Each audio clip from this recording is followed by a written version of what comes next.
विद्यार्थी मित्र हो, आज आपण घन आणि घनमूळ या दोन संज्ञांचा परिचय करून घेणार आहोत. आपल्याला माहिती आहे इयत्ता 7वी पर्यंत आपण दिलेल्या संख्येचा वर्ग आणि वर्गमूळ या दोन्ही संकल्पना आपण शिकलेलो आहोत. आज आपण घन आणि घनमूळ या संज्ञांचा थोडक्यात आपण परिचय करून घेणार आहोत. त्याच्या आधी थोडीशी आपण उजळणी करूया की वर्ग याचा अर्थ काय. दिलेल्या संख्येला त्याच संख्येनं एकदा गुणलं की आपल्या त्या संख्येचा वर्ग मिळतो हे आपल्याला माहित आहे. उदाहरणार्थ 5 ला 5 नीच गुणलं की आपल्याला काय 5 गुणिले 5 बरोबर 25. म्हणजे 5 या संख्येला 5 ने एकदाच गुणलं की आपल्याला गुणाकार जो मिळतो त्या गुणाकारालाच आपण 5 चा वर्ग असं म्हणतो. 25 हा त्या संख्येचा 5 या संख्येचा वर्ग हे आपल्याला माहित आहे. आणि हे जे आहे हे आपण कसं लिहितो. 5 चा वर्ग बरोबर 25 या पद्धतीने आपण त्याचे लेखन करतो. या उलट 5 चा वर्ग जर 25 असेल तर 25 चं वर्गमूळ 5 ला आपण 25 चं वर्गमूळ असं म्हणतो आणि ते चिन्हाच्या भाषेत आपण या पद्धतीने लिहितो. याचा अर्थ काय 25 चे वर्गमूळ बरोबर 5. हा भाग आपल्याला माहिती आहे. आता आज आपण घन आणि घनमूळ म्हणजे काय. घन याचा अर्थ एखादी संख्या आपण 3 वेळा घेऊन त्यांचा जर गुणाकार केला तर त्या गुणाकाराला आपण त्या दिलेल्या संख्येचा घन असं म्हणतो. उदाहरणार्थ 5 ही संख्या घेतली मी. 5 गुणिले 5 गुणिले 5. 5 ही संख्या 3 वेळा गुणाकारात मांडून हा जो गुणाकार येईल त्या गुणाकाराला आपण 5 चा घन असं म्हणतो. ते 5 गुणिले 5 गुणिले 5. 5 गुणिले 5 यांचा गुणाकार 25 होईल आणि गुणिले पुन्हा 5 या सगळ्यांचा गुणाकार किती होईल 125. ह्या 125 ला आपण 5 चा घन असं म्हणतो. 125 ला काय म्हणतो आपण 5 चा घन. आणि मांडायचं कसं.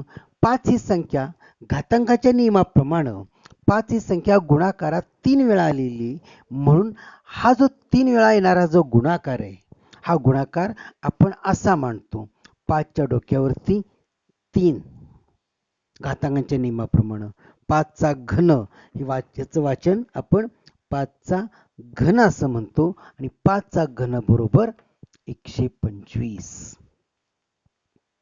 म्हणजे घन याचा अर्थ एखादी संख्या 3 वेळा गुणाकारात घेऊन केलेला गुणाकार म्हणजेच दिलेल्या संख्येचा घन. आणि त्याची मांडणी आपण या पद्धतीने करतो 5 चा घन बरोबर 125 हे आपल्याला माहिती आहे.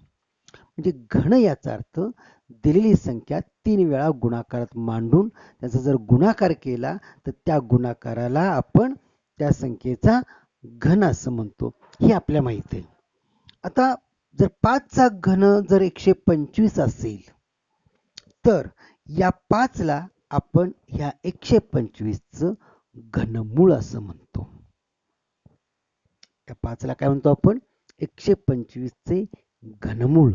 आणि ते कसं लिहायचं चिन्हाच्या भाषेत किंवा 125 चे घनमूळ हे जे आहे हे चिन्हाच्या भाषेत आपल्याला असं लिहिता येईल 125 चं तिसरं मूळ किंवा घनमूळ बरोबर 5. या पद्धतीने ते लेखन करता येईल. किंवा हेच आपल्याला असं सुद्धा लिहिता येईल. 125चा घातांकाच्या स्वरूपात जर लिहायचं असेल तर 125चं तिसरं मूळ म्हणजेच घनमूळ, आणि ते कसं लिहिता येईल? 125च्या डोक्यावरती 1/3 बरोबर 5.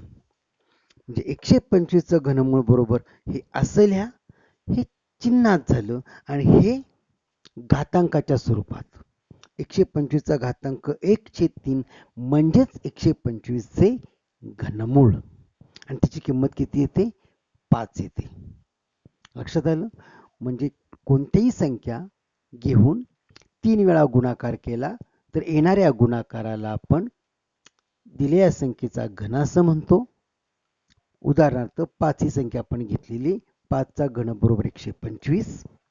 या उलट 125चं घनमूळ चिन्हाच्या भाषेत आपल्याला असं लिहिता येईल, घनमुळात हे वाचनाचं कसं?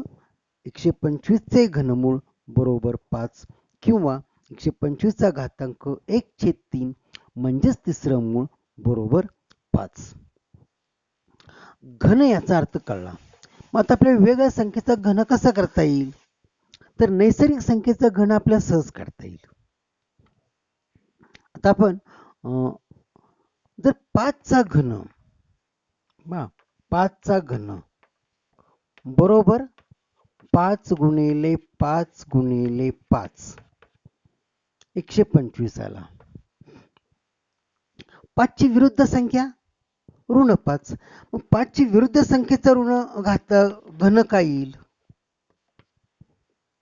ऋण 5 या संख्येचा घन बरोबर ऋण 5 गुणिले ऋण 5 गुणिले ऋण 5. काय येईल बघा?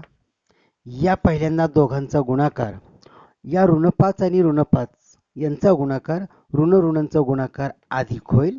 5 गुणिले 5 25 होईल, अधिक 25 गुणिले ऋण 5 किती? अधिक वजा, विरुद्ध चिन्ह आहेत, या विरुद्ध चिन्हांचा गुणाकार आधी वजा होईल, आणि 25 गुणिले 5 125 होईल. म्हणजे ऋण 5 या संख्येचा घन आपल्याला ऋण 125 मिळाला. 5चा घन 125, तर ऋण 5चा घन ऋण 125. याचा अर्थ असा होईल की कोणतीही ऋण संख्या जर घेतली तर त्या ऋण संख्येचा घन मिळणारा आपल्याला ऋणच मिळणार.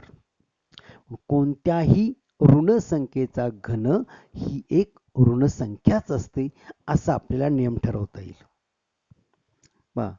ही धनसंख्या आहे, धनसंख्येचा घन धन मिळाला, आणि ऋण संख्येचा घन ऋणच असतो, ऋणच मिळणार आहे.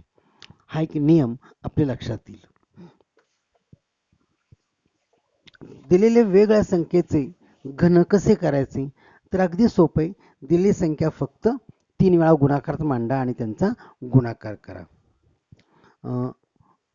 आणखी एक संख्या घेऊ आपण, वजा 3/5. या परिमेय संख्येचा घन कसा काढता येईल? ऋण 3/5चा घन ही एक परिमेय संख्या आहे की जी ऋण आहे. मग या ऋण संख्येचा घन कसं करता येईल? तर ऋण 3/5 गुणाकारामध्ये 3 वेळा घ्या. काय होईल? ऋण 3/5 गुणिले ऋण 3/5 गुणिले ऋण 3/5. ही ऋण संख्या आहे, त्याच्यामुळे त्याचा येणारा घन हा ऋणच येणार आहे. किती येईल तो ऋण येणार हे नक्की. ऋण संख्येचं घन ऋणच येणार आहे. आणि मग हा गुणाकार आता कसा करता येईल? तर अंशांचा गुणाकार अंशाला, म्हणजे 3 गुणिले 3 गुणिले 3. मग इथं मी आधी ऋणचिन्ह मांडून घेतलेलं आहे. असं का मांडलं? का तर ही ऋण संख्या आहे आणि ऋण संख्येचा घन हा ऋणच येणार आहे, आणि मग हा गुणाकार करताना 3 गुणिले 3 गुणिले 3 अंशस्थानी गुणाकार केला आणि छेदस्थानी 5 गुणिले 5 गुणिले 5. 3 गुणिले 3 9 गुणिले 3 27 ऋण 27 छेद 125 म्हणजे ऋण 3 छेद 5 या संख्येचा घन किती मिळणार आपल्याला? ऋण 27 छेद 125. म्हणजे एखाद्या परिमेय संख्येचा घन या पद्धतीने आपल्याला काढता येईल. लक्षात येते?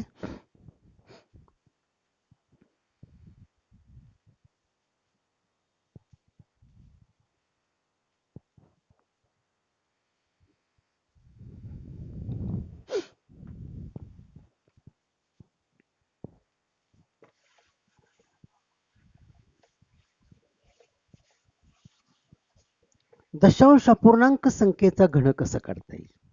दशांश अपूर्णांक संख्या अशा संख्येचा घन कसा काढता येईल बघा. 1.5 या संख्येचा घन ही धनसंख्या आहे. या संख्येचा घन 3 वेळा गुणाकार 3 वेळा संख्या घेऊन येणारा गुणाकार.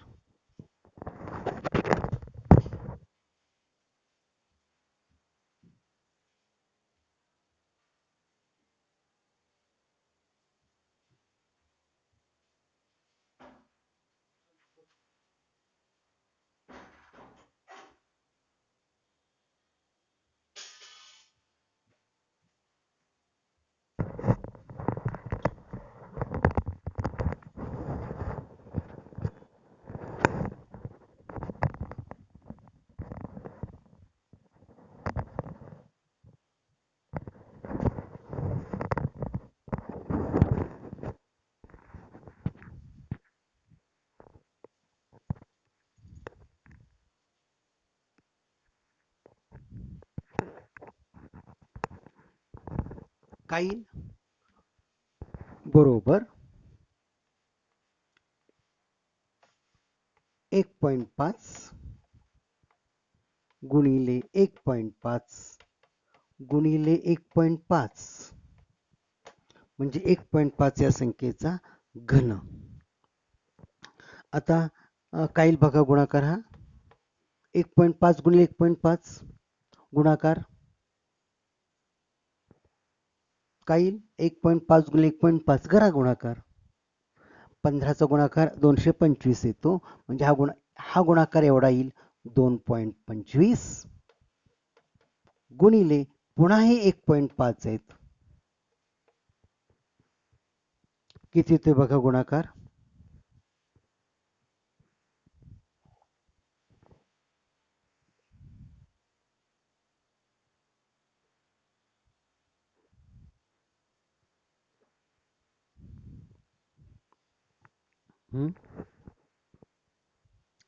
तुम्ही स्वतः गुणाकार करा सांगा किती येतोय 2.25 गुणिले 1.5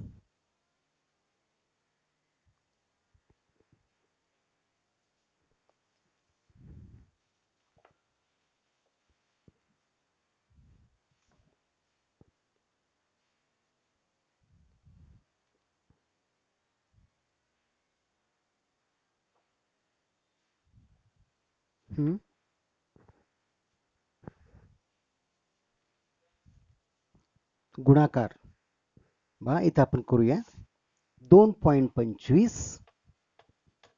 गुणिले 1.5 गुणाकार कसा करायचा बघा आपण काय करूया 2 दशांश स्थळातल्या संख्यांचा आपण गुणाकार करतोय किंवा 2 दशांश अपूर्णांकांचा आपण गुणाकार करतोय कसा करायचा बघा सुरुवातीला हे जे दशांश चिन्ह आहे हे दशांश चिन्ह नाही असं आपण समजूया या दिलेल्या गुणाकाराच्या क्रियेमध्ये दशांश स्थळ नसताना गुणाकार कसा करता येईल तर 15 आणि 5 ला गुणा 15 5 75 5 40 7 15 दूनी 30 आणि 7 37 37 से 7 40 3 15 दोन्ही 30 आणि ते 3 33. 3375 येईल. आता दशांश स्थळ कुठं द्यायचं? तर हा जो गुण्य आहे, हा गुण्य आहे आणि हा गुणक आहे. मग गुण्य आणि गुणक या दोघांच्या मध्ये दशांश स्थळाच्या पुढची घरं मोजा. इथं 1 2. गुण्यामध्ये दशांश स्थळाच्या पुढची घरांची संख्या 2 आहे आणि गुणकामध्ये दशांश स्थळाच्या पुढचं एकच घर आहे. म्हणजे हे 2 आणि हे 1 एकूण 3 घर आहेत. आणि मग 3 जर घरं असतील किंवा 3 इथं 1 2 आणि इथं 3 घरं असतील तर 3 घरं या ठिकाणी 3 घरं उजवीकडे सरका म्हणजे 1 2 3 म्हणजे दशांश स्थळ आपलं इथं येईल. किती? 3.375 आणि म्हणून 1.5 या संख्येचा घन बरोबर 3.375. 1.5 या संख्येचा घन किती मिळाला आपल्याला? 3.375. आता एक गोष्ट लक्षात घेण्यासारखी की जर या संख्येचा 1.5 या संख्येचा घन 3.375 येतो, याच्यावरून आपल्या लक्षात येईल जर एखाद्या या दिलेल्या संख्येचा घन करताना या दशांश स्थळाच्या पुढे जर एकच घर असेल, या दशांश स्थळाच्या पुढे एकच घर असेल म्हणजे ज्या संख्येचा घन आपल्याला काढायचा आहे त्या संख्येमध्ये दशांश स्थळाच्या पुढे जर एकच घर असेल तर येणाऱ्या घनामध्ये सुद्धा दशांश स्थळाच्या पुढे एकाची तिप्पट म्हणजे 3 घरे मिळतात. तो नियम आपण ज्यावेळेला घनमूळ काढायला शिकणार आहोत त्यावेळेला तुमच्या ते लक्षात येईल. आणखी एक गणित आपण सोडूया या पद्धतीनं.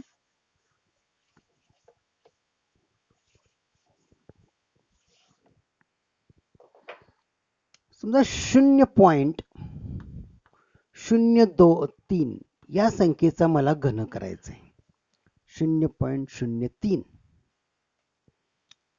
आता या संख्येचा घन कसं करणार? 0.03 गुणिले 0.03 गुणिले 0.03 गुणाकार म्हणजेच काय येईल?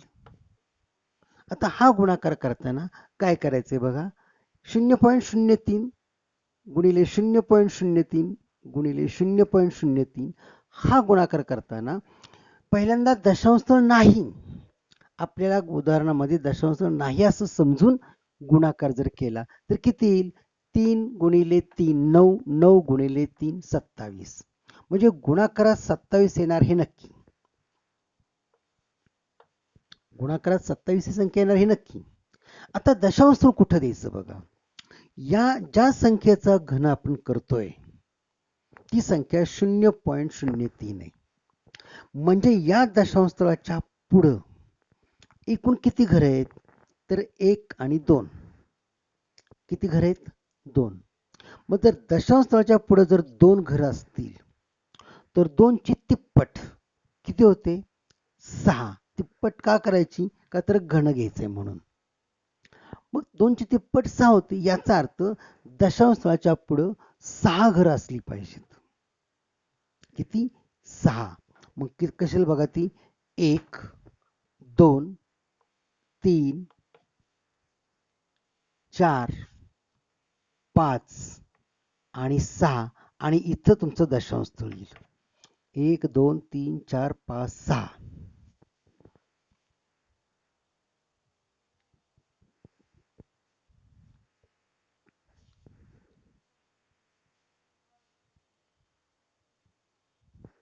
लक्षात दे का बघा, 0.03 चा घन किती येईल? मग 0.00027 या पद्धतीने आपल्याला दिलेल्या संख्येचा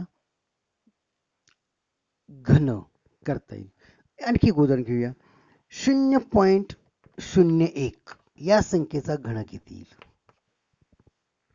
0.01 या संख्येचा घन करताना काय येईल? 0.01 गुणिले 0.01 गुणिले 0.01. सुरुवातीला दशांश नाही असं समजून गुणाकार जर केला तर 1 गुणिले 1 गुणिले 1 गुणाकारात 1 येणार हा नक्की. आता दशांश कुठे द्यायचं तर दशांशाच्या पुढे किती घर आहेत 1 2 2 गुणिले 3 6 याचा अर्थ दशांशाच्या पुढे 6 घर असली पाहिजेत. त्यासाठी काय कराल मग 1 2 3 4 5 6 आणि इथं टिंब देऊन इथं 0 येईल 0.000001 1 2 3 4 5 आणि 6. या पद्धतीने आपल्याला दशांश अपूर्णांक संख्येचा घन करता येईल.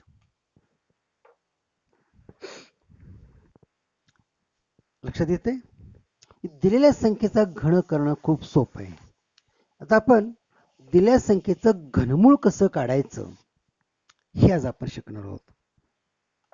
दिलेल्या संख्येचं घनमूळ काढा. प्रश्न लिहा. घनमूळ काढा.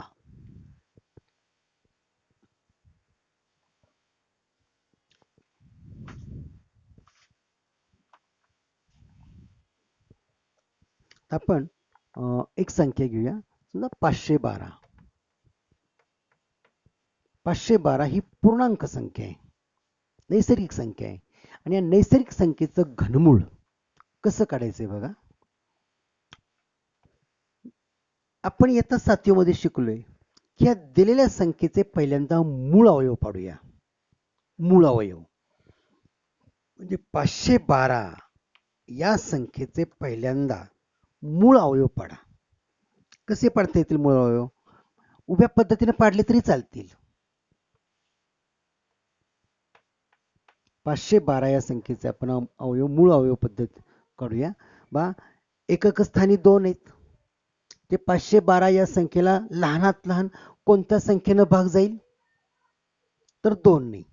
काय येईल बघा 2 ने भाग जाईल. हा बे दुनी 4 1 उरला 1 और 1 11 बे पंचे 10 बेसक 12. 512 ला 2 ने भागलं असेल.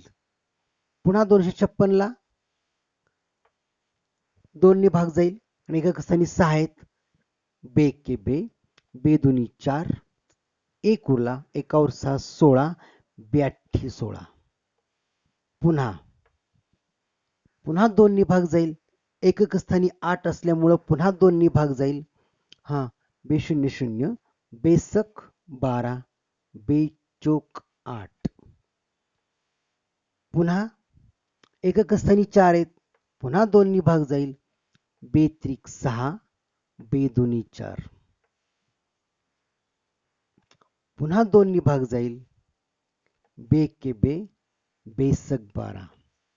पुन्हा 2 बे 8 16 बे चोक 8 बे दुनी 4 आणि बे के बे. या पद्धतीनं अवयव तुम्हाला आपण शिकलोय यापूर्वी सुद्धा शिकलोय. मग आता म्हणजे 512 चे अवयव या पद्धतीनं पडलेले आहेत. हे मूळ अवयव पद्धतीने पडलेले आहेत. 512 ही संख्या मला कशी येतील आता गुणाकाराच्या स्वरूपात मूळ अवयवांच्या स्वरूपात 512 बरोबर किती राहिले बघा हे 1 2 3 4 5 6 7 8 9 2 गुणिले 2 गुणिले 2 गुणिले 2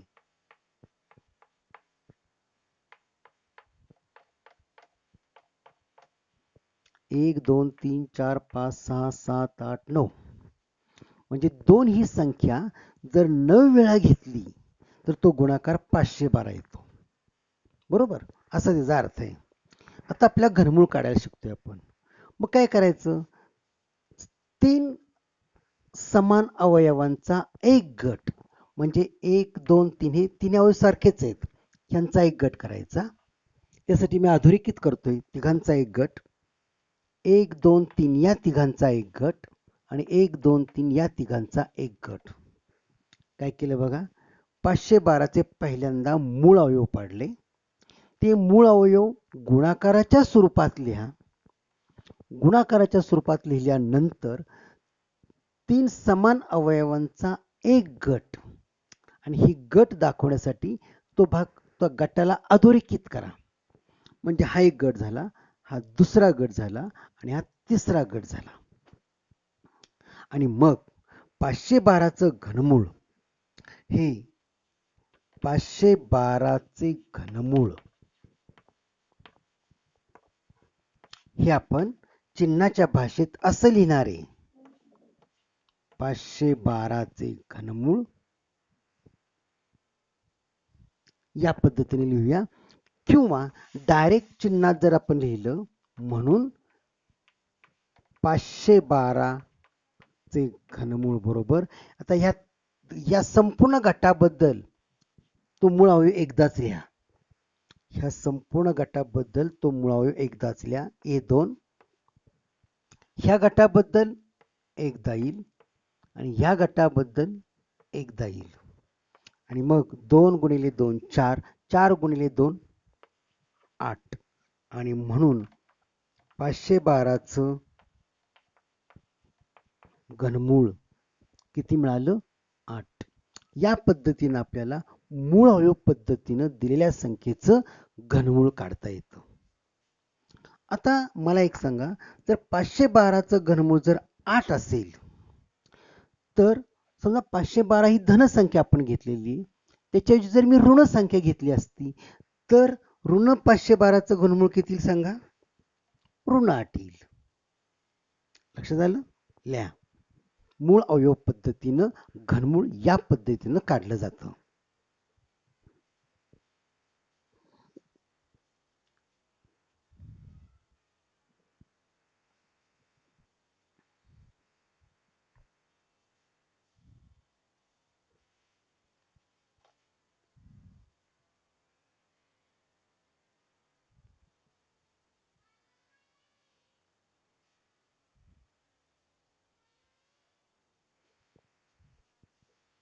आणखी एका संख्येचं आपण घनमूळ काढूया.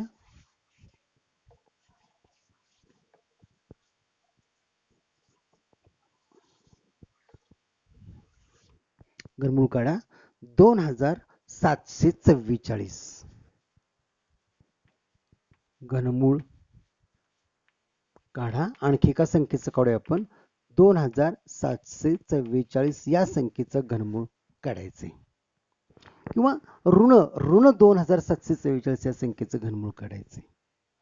आता जर 2744 या ऋण संख्येचं जर आपल्याला घनमूळ काढायचं असेल, तर कसं काढायचं? याच पद्धतीनं पहिल्यांदा 2744चं घनमूळ काढूया आणि येणाऱ्या अंतिम उत्तराला फक्त ऋण चिन्ह देऊया, म्हणजे तुम्हाला ऋण 2744चं घनमूळ ठरवता येईल. लक्षात आलं?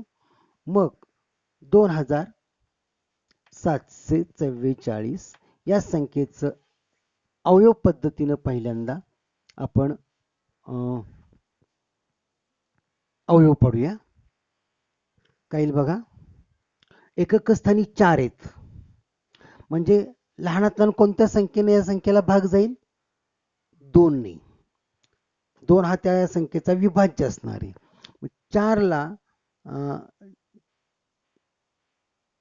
जर एकक स्थानी जर 4 असतील, तर 2च्या कसोटीनं दिलेल्या संख्येला 2 न नक्कीच भाग जाणार आहे, म्हणून 2 हा त्याचा नक्कीच अवयव असणार आहे. 2 न भागा. बे के बे, बे त्रिक 6, बे साती 14, बे दोन्ही 4. ही पद्धत माहिती आहे ना आपल्याला. 2 भागतोय आपण. बे के बे, 7 ला बे त्रिक 6, 1 उरला, 1 4 14, बे साती 14, बे दोन्ही 4. पुन्हा एकक स्थानी 2 आलेत, पुन्हा 2 भाग जाईल. हा 1 ला जात नाही म्हणून बे 0 0, 0 म्हणाने मांडत होता. 13, बे सक 12, 1 उरला, 1 और 7 17, बे 8 16, 1 बे सक 12. पुन्हा 2 जाईल. काय सांगा? बे त्रिक 6, बे चोक 8, बे त्रिक 6. आता 2 भाग जाईल का? नाही, एकक स्थानी 3 आहेत. मग कितीनं जाईल? 3च्या कसोटीत बघा, 3ने भाग जाईल का बघा. 3ची कसोटी काय सांगते? जर दिलेल्या संख्येतील अंकांची बेरीज, तिघांची बेरीज जर 3च्या पटीत असेल किंवा 3 भाग जाणारी असेल तर त्या संख्येला 3 भाग जाणार. मग ह्यांची बेरीज किती येते? 3 आणि 4 7, 7 आणि 3 10. 10ला 3 भाग जातो का? नाही. म्हणून 343ला सुद्धा 3ने भाग जाणार नाही. मग 343ला कुणी भाग जाईल? तर 7नी जाईल. 7 बघा, 7 चोक 28 उरले 28 6 34 6 6 वर पुढचे 3 63 7 9 63 पुन्हा 7नी जाईल 7 7 49 आणि 7 1 7. अशा पद्धतीने आपण 2744 चे मूळ अवयव पाडले आणि मग ही संख्या 2744 ही संख्या मूळ अवयवांच्या गुणाकाराच्या स्वरूपात कशी लिहिता येईल? तर बघा 2 1 2 3 म्हणजे 3 वेळा 2 आलेत गुणिले 1 2 3 3 वेळा 7 आलेत. म्हणजे दिलेली संख्या पहिल्यांदा मूळ अवयवांच्या गुणाकाराच्या स्वरूपात लिहा. हे लिहिल्यानंतर आता 3 समान अवयवांचा एक गट, 3 समान अवयवांचा एक गट 1 2 3 हे 3 अवयव समान आहेत. ह्या तिघांचा एक गट, हा गट दर्शवण्यासाठी अधोरेखित करा त्या गटाला. आणि हा दुसरा गट 7 ही 3 वेळा घेऊन त्यांचा जो गट तयार घेतलेला आहे तो दुसरा गट. आणि म्हणून 2744 या संख्येचं घनमूळ बरोबर ह्या सगळ्या गटाबद्दल फक्त एकदाच येतील 2 आणि ह्या दुसऱ्या गटाबद्दल एकदा येईल बरोबर 2 गुणिले 7 14 आणि म्हणून 2744 या संख्येचे घनमूळ किती येईल? 14 येईल. आता जर 2744 या संख्येचं घनमूळ 14 येत असेल तर ऋण 2744 या संख्येचे घनमूळ किती येणार आहे? कोणत्याही ऋण संख्येचं घनमूळ हे ऋणच असतं म्हणून या संख्येचं घनमूळ येईल ऋण 14. अशा पद्धतीने आपल्याला दिलेल्या पूर्णांक संख्येचं घनमूळ काढता येईल. लक्षात आलं? मग आज सराव संच 3.3 मधला प्रश्न क्रमांक 1 पूर्णांक संख्या दिलेल्या आहेत. ह्या पूर्णांक संख्येचं घनमूळ तुम्ही काढायचे. सराव संच 3.3 मधला प्रश्न क्रमांक 1 या पूर्णांक संख्यांचं घनमूळ काढायचं. उरलेला भाग आपण पुढच्या तासाला घेऊया.